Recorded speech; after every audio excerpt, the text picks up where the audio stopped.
One definition of successful people is successful people do what unsuccessful people don't. Insurance has been a great career.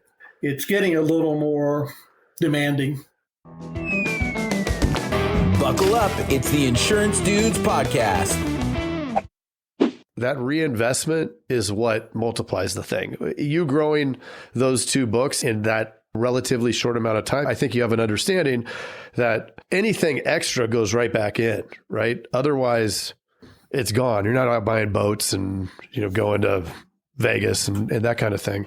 You have to reinvest in the agency. Otherwise, it's going to start to... Well, no, you're correct. And I hope I didn't come across that you need to pay yourself an exorbitant amount of income. And, No. and my philosophy about you need to be the highest paid in your office might be that you're building equity in your business. Right. Okay. Right. Well, I had a very simple philosophy in running my agencies, and also when I worked with the Farmers District, with the farmers as a district manager. When you have 25 agents working for you, they all have different goals and aspirations. Very simple philosophy: you do your budget. Okay. Right. And then when you're doing your budget, where do you want to be at? Okay. So if you have a $2 million agency versus a $5 million agency, the numbers are different, but you set yourself your income level that you need. You set your budget up front about what you're going to invest in staff. Because staffing is not an expense, it's an investment. And agents who think staffing is too expensive, or they have that employee mentality, they need to understand that your business depends on the assets you build up, not only the renewals, but how well your staffing does. And I would tell agents, and I would still tell agents, at the end of the year, you have a bonus. Okay, whatever this bonus is, and however you're going to divide it up with your staff, you need to reward your staff to keep them happy, keep them satisfied. So good staff are hard to get. And then whatever you're done, if you have a bonus money left over, then half of it should go home and half of it should be reinvested. And you need to make sure that you're investing in your future by making sure you got a retirement program set up.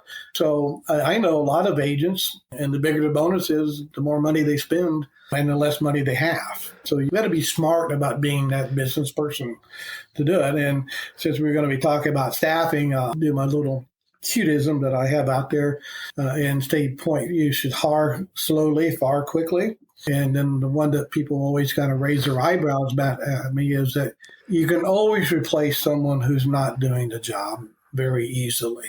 Right. The whole notion of people want to avoid pain, it seems like with staff, and this happened to me back in the earlier years, where you have somebody, they're not great, but they're not terrible. And so you hang on to them way too long until it becomes so painful that you have to do the thing, which is to recruit and hire and interview and do all that stuff.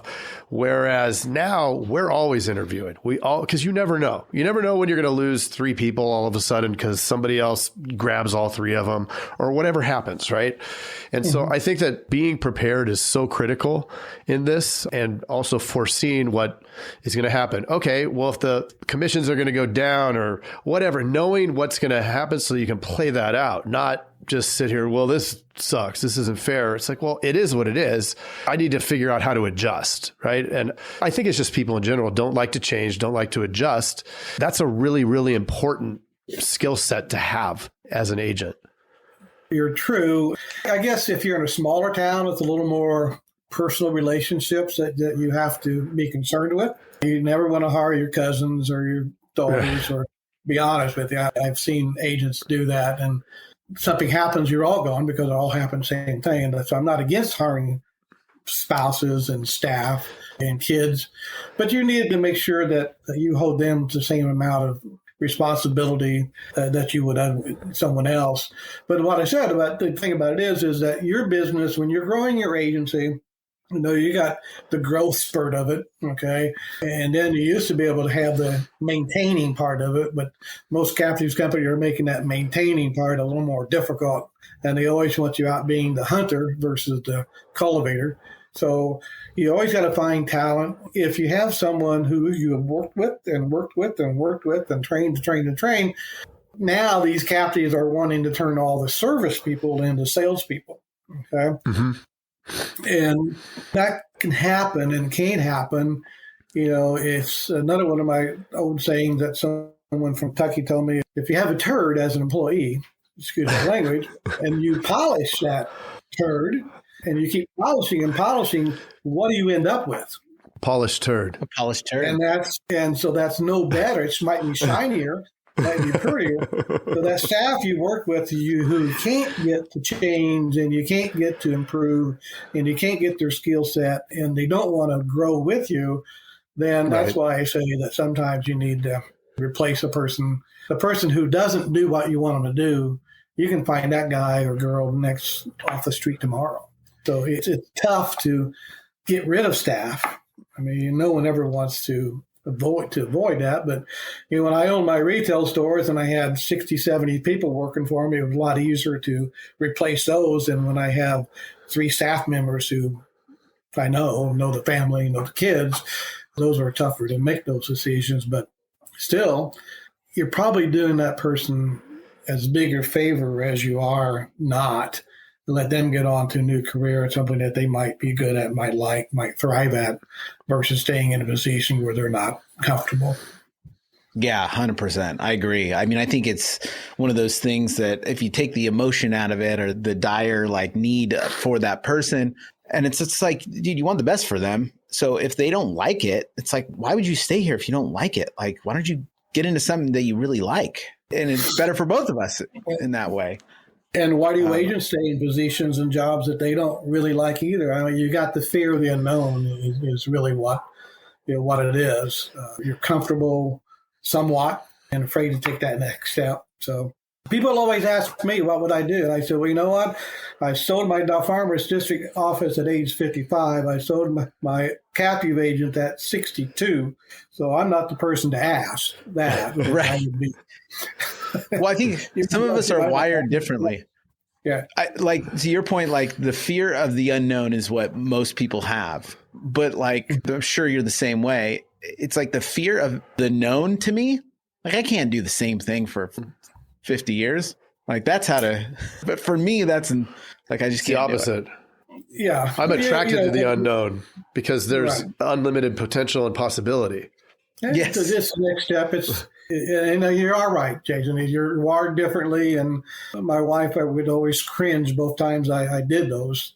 You're doing what? I said, well, I already did it. What do you mean doing what? It's just done. So we have to figure it out. But didn't do it on the spot. My wife cringes when I do anything. I probably had prepared myself and already had the next thing in line before I was silly enough to do something stupid without having a plan. So, and when your values where you're working at and the values of the company you're working with changes, then you have a dilemma yourself there other than just, do I like the direction? Do I like what's going on? But right.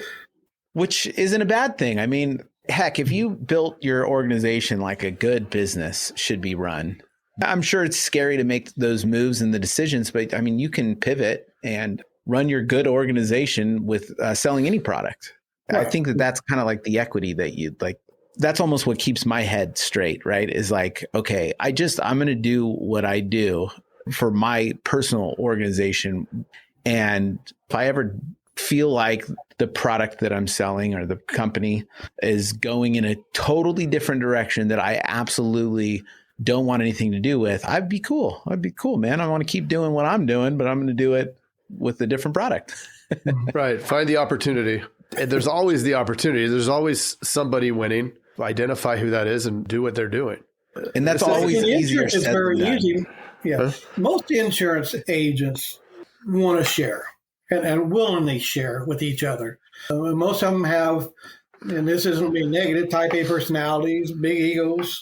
They want to win the trips. They want to be recognized. And the companies are always, whichever company it is, are always aware of that. And they know how to play agents in the whole time. But doing well, being recognized, everyone likes to be recognized. Everyone wants to do well. And everyone's willing to share. I mean, that's why you have all these blogs out here. And most people are sharing and want to give back. But insurance has been a great career. It's getting a little more demanding. And I don't know if that's from the companies having a insatiable desire to make more and more profits than ever, and it doesn't need to come at the expense of the agency force. Okay, they can be equally shared at times, but that's another story. I think there's also some challenges in the competitive landscape, right? When you have the new players that have come along in the last decade with much less expensive products and a consumer base that considers insurance to be a commodity and really doesn't see, a big portion of the consumer base doesn't see value to the agent. I think until they need them, right? It's just sort of like insurance. Like it's insurance. Oh, until you need it, then it's all these things are important. Maybe that's human nature, but that's, I think, created some pressure too. And what are your thoughts on that? Well, part of the problem with the captive companies, they built their own little empires out there. And at one time, these companies would have different regions around, and some of the regions would, if you broke them up, would be some of the top 50 insurance companies. So they would have 14 different insurance companies out there with their CEO and their assistant CEO and their staff and their marketing. And they built up this sales force and marketing department, and it became like the federal government. They had a budget and they had to spend all their money or the budget be cut. And heaven forbid they get their budget cut. So they got real fat in the middle. And as they got fatter, these other companies would come out and offer a product that was loss ratios are loss ratios. I mean, it isn't cheaper for one company to repair a car or to fix a house or to pay a liability claim than another. But if you have a lower cost basis, then you can be less expensive. And the big captives, we got pressure from having bloated expenses and caused them to lose a great deal of market share. And there's 5 or 6 captive companies who all lost considerable market share because they got outsmarted. And then the insuring public bought into the thing about why pay more when you can get the coverage for less. The only problem with do-it-yourself insurance is when do you want your insurance cheap, when you bought it or when the claim occurred. Right. And unfortunately, sometimes if you bought it cheap, then you also had a cheap claim. If you bought the wrong policy, you might have a $100,000 deductible, not a $500 deductible. Yeah. But they got outsmarted, outwitted. The younger generation, I'm a baby boomer, as you can tell, but the younger generation do a lot of do-it-yourself. I mean, they do go on the internet and check out. Like my 39-year-old daughter, who's strictly a millennial, she'll check everything out before she buys. She calls Dad. She says, "Oh, what do you think? I've checked this, and this." But if you buy a cheap policy and you don't have the right coverages, you might be in a world of hurt when you get there. And then the insurance company will fall behind. Well, this is what you purchased. We thought you knew what you were doing. If you're a captive agent, you get sued for E&O. Okay, you bought online. Well, you should have known better. So there is a great deal of pressure from the companies. And then the captive companies aren't allowed to have as risky investments. So if the market goes up a lot, they don't necessarily benefit as much because they can't have that much exposure to their reserves. But yeah, they got outsmarted, to be honest. Well, and if you look back in the last 10 years, the marketing spend for the ones for Geico and Progressive is astronomically higher than the captives. I think you could put all the captives together and just Geico spent maybe double. It's a lot. It's in the billions versus hundreds of millions. So it's just interesting. They created and developed that message of it's a commodity, right? You have Flo over in the aisle with, it's like a diaper aisle, but it's insurance. And so they just created this monster that got out of control. They did. And like I said, we sort of got outsmarted from the captive world. There's still a number of people who want to deal with an agency force and have the advice. Most people will pay a little extra for the guidance and advice, especially if they have a claim that wasn't covered the first time because they did their own insurance. Right. But it's tough. I mean, people don't want to pay more than they have to, and they have been hit for 15 years about why need an agent. They're too expensive. You can buy it yourself without them. But here again, there's horror stories out there. And I think the captive companies should have been advertising what happens if you buy the wrong policy versus we can be cheap too. Right. Cheap isn't better, like a whole marketing campaign about that type of thing. Where do you see the agent in 10 years, 15, 20 years? Well, I see the captive company. Or do you? And this is my crystal ball, okay? I would say it's a WAG, and I'll let you W and then ASS guess. So a wild AS guess is what a WAG is, so we'll call it a WAG. So my WAG is that there's always going to be captive agents. Okay, are they going to be in the numbers they are now? No. Okay, there's always going to be agents in the independent world in areas that companies aren't wanting to go to as much as other companies. We had one guy say they're underserved markets, so I don't know if they're underserved or not. And there's always going to be the online people and the direct people. One CEO says that half the people want an agent and half the people don't. That might be a true statement out there, that half the people want to do it yourself and can manage it and study and take care of it. The other half of people want someone to go to, what if this happens, and help me out if this happens.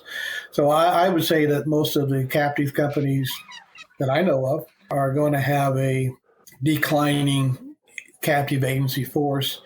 The big dog, the big guy on the street out there is sort of bucking it and still thinking they're going to need as many agents in the future as they do in the past. But that's yet to be seen. So I would say there'll be shrinking. Captive companies will be a third or 2/3 or half as small as what they were. In their agency force or their market cap?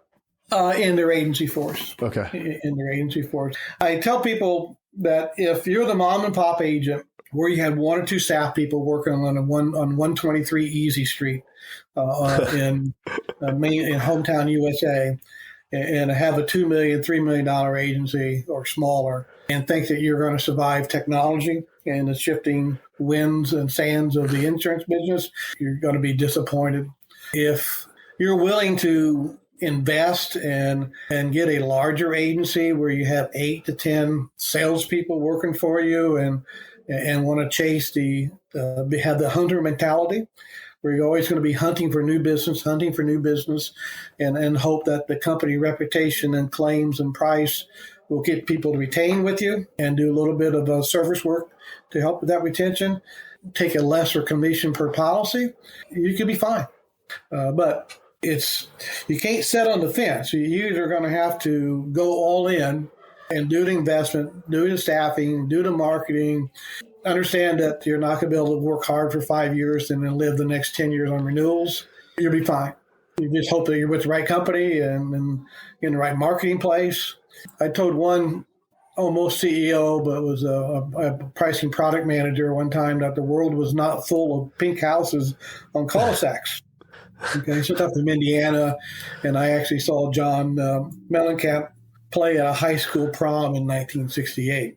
Okay, Ooh! Became Awesome. He's from Southern Indiana as well. And he had that song, Little Pink Houses, right? So all the insurance companies want little pink houses on cul-de-sacs because there's no pools, there's no dogs, there's no animals, there's no barns. Right. You know, there's no risk. They're not next to oceans, and they're not next to mountains, and they're not in far areas. You know, everyone wants that piece of property, but not everyone's going to get that. So agents are going to have to change. You know, in 19, I saw something posted on the page, our Facebook page, showed the app of a application that was in 1990. Showed it. They found it somehow. He found it. It has the carbon papers, 6 pages of carbon paper. Wow. And then turned the paper over, and then you had to make sure you were smart enough to turn the carbon with it so that you could actually read when you turned it on the other way. And a landlord policy was $120. Okay. And today that same landlord policy is $3,700, Woo. depending on where you're going to be at. But I think there is a future for insurance agents. Going to be changed. Unfortunately, this is going to be one of those ones where that if you're not willing to be bigger, you're probably not going to be around. So it's a tough gig if you're 60 plus and have a $2 million agency versus being 45 willing to work 70 hours a week to build up your agency to 10 or $20 million and go forward from there. So it's going to be a different mindset, different type of agency force. That's awesome. I mean, that's awesome in the sense of that super clear. And I think that I agree 100%, which segues into the best follow up to that is our last question, which is what would be the number one piece of advice that you would give any agent that wanted to really kick it into high gear or a new agent coming into the industry? On the persistency and focus, determination, how's that for 3 words? One definition of successful people is successful people do what unsuccessful people don't. Okay.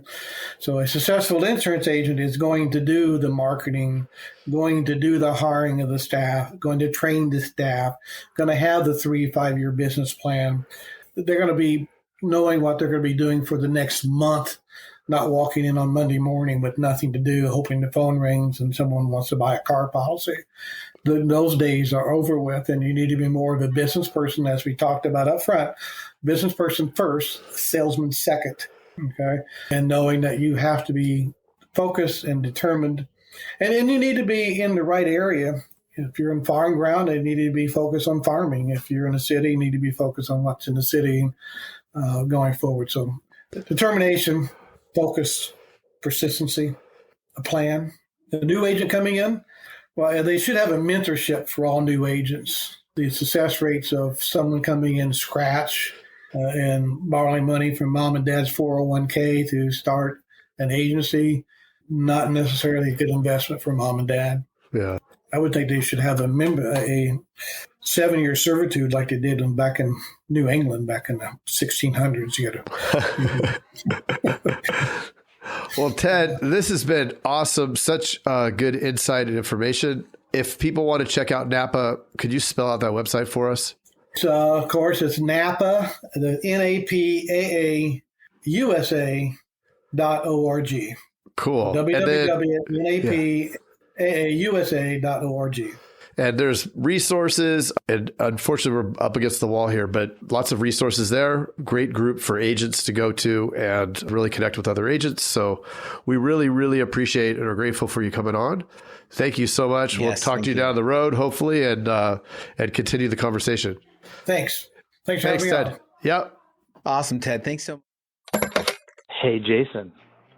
Yes, Mr. Craig. That was another awesome episode, wasn't it? Mm-hmm. Well, if people want to get a little bit more action and learn how to do write 100,000 in premium Yes. off of even the worst internet leads, where could they go? They can go to live.teledudes.com. Ooh, that sounds exciting. Are we going to be there? Yes, it's a weekly call that we're doing right now it's live, and it will show you the process.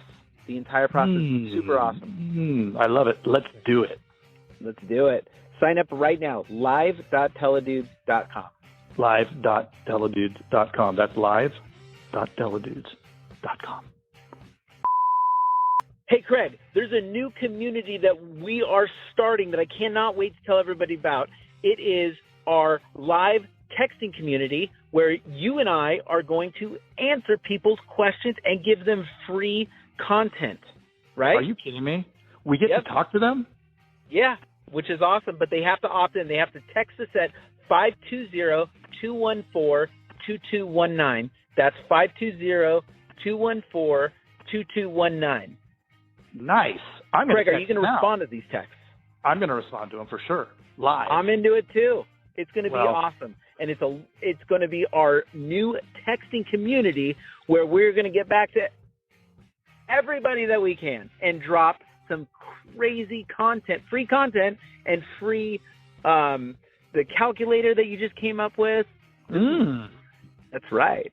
The calling calculator, sales material. I mean, everything for insurance agents. This is it. It's the best texting community out there for insurance agents.